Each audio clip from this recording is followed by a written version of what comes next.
மயிலாடுதுறை அருகே திருக்கடையூரில் பிரசித்தி பெற்ற ரேக்லா பந்தயத்திற்கு தயாராகும் குதிரைகள், மாடுகள் சீரமைத்து புதுப்பிக்கப்படும் வண்டிகள்.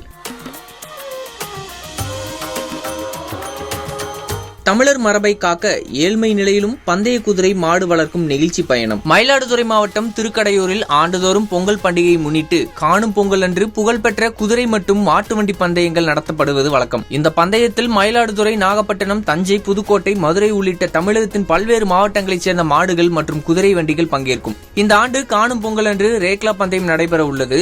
இப்போட்டியில் பங்கேற்கும் மாடுகள், குதிரைகளுக்கு கடந்த ஒரு மாத காலமாக தீவிர பயிற்சி அளிக்கப்பட்டு வருகிறது. குதிரைகள், மாடுகளுக்கு தினமும் காலை நடைபயிற்சி, அதனைத் தொடர்ந்து குளம் மற்றும் ஆறுகளில் நீச்சல் பயிற்சியும் வழங்கப்படுகிறது. குதிரைகளுக்கு கொள்ளு, கேரட் உள்ளிட்டவை கலவை கொண்ட சத்தான உணவுகளும், மாடுகளுக்கு தீவனம், உளுந்து, பயிறு, இஞ்சி மற்றும் சத்தான காய்கறிகளும் வழங்கப்பட்டு வருகிறது. குதிரைகள் நாள்தோறும் 10 கிலோமீட்டர் தூரமும், மாடுகள் அதன் 5 கிலோமீட்டர் முதல் 8 கிலோமீட்டர் வரையும் ரேக்லா வண்டியில் பூட்டி அதிவேகமாக ஓட்ட பயிற்சியும் அளித்து குதிரை மற்றும் மாடுகளை தயார்படுத்தும் பணியில் அதன் உரிமையாளர்கள் ஈடுபட்டுள்ளனர். தினமும் இந்த பணிகளுக்கு ஒரு குதிரை மற்றும் மாட்டிற்கு நாள் ஒன்றுக்கு 500 முதல் 700 ரூபாய் வரையில் செலவு செய்யும் உரிமையாளர்கள் மற்றும் ஜாக்கிகள் பணத்திற்காகவோ பரிசுக்காகவோ நாங்கள் இதை செய்யவில்லை என்றும், தமிழர்களின் பாரம்பரியத்தை அடுத்த தலைமுறைகளுக்கு கொண்டு சேர்க்கவே இதுபோன்ற போட்டிகளில் பங்கேற்க குதிரை மற்றும் மாடுகளை தீவிரமாக தயார் செய்து வருவதாகவும் தெரிவித்துள்ளனர். ரேக்லா பந்தய வண்டிகளை சீரமைத்து வர்ணம் தீட்டும் பணிகளும் தீவிரமாக நடைபெற்று வருகிறது. நமது பாரம்பரியத்தை மீட்க தினக்கூலி வேலைக்கு சென்றாலும் அதில் கிடைக்கும் வருவாயை கொண்டு